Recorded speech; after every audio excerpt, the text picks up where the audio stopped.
आज Doubtnut app download करें। Doubtnut पर अपने सभी गणित, रसायन विज्ञान, भौतिक विज्ञान और जीव विज्ञान के डाउट्स का करो सफाया।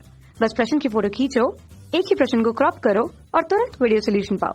अभी डाउनलोड करें। देखिए ध्यान से, मुझे सवाल में दिया गया है कि चित्र में दर्शाए अनुसार जल दर्पण समायोजन तंत्र में एक कीड़ा P बिंदु पर अपने दो प्रतिबिंब देखता है ना। एक प्रतिबिंब जल के द्वारा सीधे आंशिक परावर्तन से प्राप्त होता है तथा अन्य प्रतिबिंब अपवर्तन या परावर्तन तथा पुनः अपवर्तन जो कि जल दर्पण निकाय द्वारा होता है से प्राप्त होता है। दोनों प्रतिबिंबों के मध्य की दूरी सेंटीमीटर में ज्ञात करनी है। दोनों प्रतिबिंबों के मध्य की दूरी है ना, और उसमें दिया गया है कि दर्पण M की फोकस दूरी जो है वो 60 सेंटीमीटर है और इसके अंदर जो द्रव भरा हुआ है उसका जो अपवर्तनांक है वो 4/3 है। देखिए बच्चों, सवाल में दिया गया है कि ये यहाँ पर P एक कीड़ा है ना, ये वाला P एक कीड़ा है जो कि इसकी सतह से 12 सेंटीमीटर ऊपर है। ये 24 सेंटीमीटर नीचे इसका एक ये क्या दिया हुआ है बच्चों, ये एक यहाँ पर दर्पण लगाया हुआ है, ये रहा उत्तल दर्पण। ठीक है, हमसे बोला गया है कि जब यहां से कोई किरण आती है ना, जब यहां से जैसे कि ये कोई किरण आई तो यहां से इसका अपवर्तन होगा, फिर जैसे यह अपवर्तन की तरफ में होगा तो यहां पर फिर परावर्तन होगा, फिर बाहर निकलेगा, फिर अपवर्तन होगा। तो इसी तरीके से जैसे कि हमारे दो प्रतिबिंब बनेंगे, एक तो इसके कारण और एक इसके कारण। तो देखिए ध्यान से, प्रथम प्रतिबिंब जो होगा, मैं यहां पर लिखता चला जाता हूं, प्रथम प्रतिबिंब है ना, वो तो परावर्तन अपवर्तन के कारण जो निकल करके आएगा वो कैसा आ जाएगा हमारा, कि जो हमारी ये वाली जो सतह है ये सतह 1 है ना, और ये वाली सतह 2 है। तो ध्यान से देखिए, प्रथम प्रतिबिंब जो होगा वो 12 सेंटीमीटर किधर होगा बच्चा, 12 सेंटीमीटर नीचे, कहां से, S1 से यानी कि सतह 1 से है ना, नीचे की तरफ में होगा। तो एक तो हमारे पास में ये वाली चीज आ गई है ना। दूसरे के लिए अगर हम लोग बात करें तो दूसरे के लिए ध्यान से देखना, हमारे पास में अगर मैं यहाँ से जैसे कि जो भी हमारा प्रतिबिंब बनेगा ये वाला, मान लीजिए ये कहां पर है, H डैश पर है। तो H डैश निकालने के लिए हमारे पास में क्या होता है, देखिए ध्यान से, H डैश बराबर वो होता है म्यू इंटू, और प्रतिबिंब की दूरी जो V है ये कितना हो जाएगा, म्यू कितना है बेटा, म्यू है हमारे पास में 4/3 है ना, और V कितना है बेटा हमारे पास में 12, यानी कि H डैश का जो मान आ जाएगा हमारे पास में आ जाएगा 16 सेंटीमीटर। ये 16 सेंटीमीटर आ गया, यानी कि ये 16 सेंटीमीटर नीचे की तरफ में इस तरीके से बनेगा। लेकिन अगर ये S डैश 16 सेंटीमीटर आ गया, यानी कि ये वाली जो रहेगी ये 16 सेंटीमीटर, ये वाला आ गया, ये वाला 24 रह गया। तो अब की बार इस वाले दर्पण के लिए है ना, तो ध्यान से देखिए यहां पर अब हम दर्पण के लिए करते हैं, तो ये दर्पण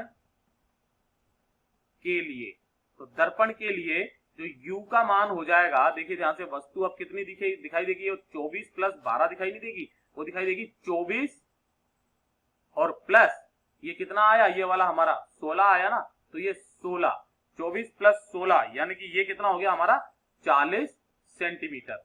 तो अब यहां से हम दर्पण के लिए दर्पण सूत्र लगा देते हैं। दर्पण सूत्र होता है 1/f बराबर 1/v प्लस 1/u। अब f आपको दिया हुआ है, f कितना है इसका 60 सेंटीमीटर है, तो ये तो नीचे आ गया 60, क्योंकि इसकी धनात्मक ही होती है इधर की तरफ में, वो बराबर 1/v हमें पता नहीं है, तो v प्लस 1/u कितना है 40 है, तो ये कितना आ जाएगा माइनस के 40।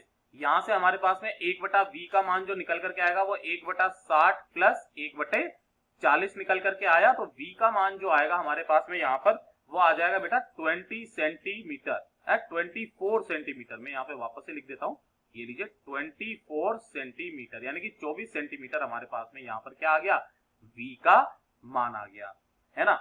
अब ये जो 24 सेंटीमीटर जो आया, तो हमारा जो अंतिम प्रतिबिंब पानी की सतह के ऊपर जो बनेगा वो देखिए ध्यान से, अंतिम प्रतिबिंब है ना, अंतिम प्रतिबिंब जो बनेगा, अंतिम प्रतिबिंब है ना, वो कहां पर बनेगा बच्चा, पानी की सतह से ऊपर है ना, कहां पर, पानी की,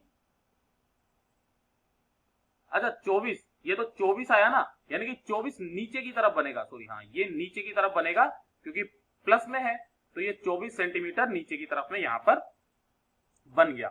अब ये अगर यहां पर बन गया तो यानी कि यहां से जो किरणें होंगी वो वापस ऊपर की तरफ में जाएंगी, तो वापस की ऊपर की तरफ में जाएंगी। तो जैसे कि ध्यान से देख लीजिए, यहां पर अगर ये ऐसे करके जो जाती है, तो ये वाली जो दूरी हम लोग निकालते हैं, ये वाली दूरी हम लोग निकालते हैं जो h आभासी होती है, तो h आभासी निकालने का क्या सूत्र होता है बेटा? वो होता है h बटे म्यू, है ना। और h बटे म्यू कैसे करके निकालते हैं? तो ध्यान से देखिए, जो अंतिम प्रतिबिंब जो होगा h बराबर, है ना, अंतिम प्रतिबिंब h बराबर, है ना, तो ये कितना आ जाए, h टोटल कितनी हो जाएगी? वो हो जाएगी 24 प्लस 24, है ना, और बटे म्यू, म्यू किसका? हमारा इसका वाटर का या जो भी द्रव भरा हुआ है, तो यानी कि ये हो जाएगा हमारा 48 बटे, ये हो जाएगा 4 बटे 3।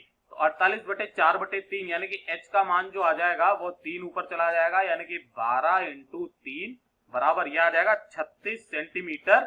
और वो किधर की तरफ में बनेगा? नीचे की तरफ, या नीचे की तरफ, और कहां से? S1 से, है ना, सरफेस 1 से। तो जो हमारे इसमें सवाल में पूछा गया है, ध्यान से देखिए, हमारे सवाल में जो पूछा गया है वो क्या पूछा गया है कि दोनों प्रतिबिंबों के मध्य की दूरी ज्ञात कीजिए। ये लीजिए भैया, तो दोनों प्रतिबिंबों के मध्य की दूरी अभी निकाल देते हैं, यहां पर लिख दीजिए, दोनों प्रतिबिंबों के मध्य की दूरी जो हो जाएगी वो हो जाएगी 36 माइनस 12 बराबर कितनी आ जाएगी हमारे पास में? लगभग 24 सेंटीमीटर। और यही हमारा आंसर है, यही हमारा उत्तर है। कक्षा 6 से 12वीं से लेकर नीट, IIT, JEE वो एडवांस के लेवल तक 1 करोड़ से ज्यादा छात्रों का भरोसा। आज ही डाउनलोड करें डाउटनेट ऐप या व्हाट्सएप करें अपने सारे डाउट्स 8400 400 400 पर।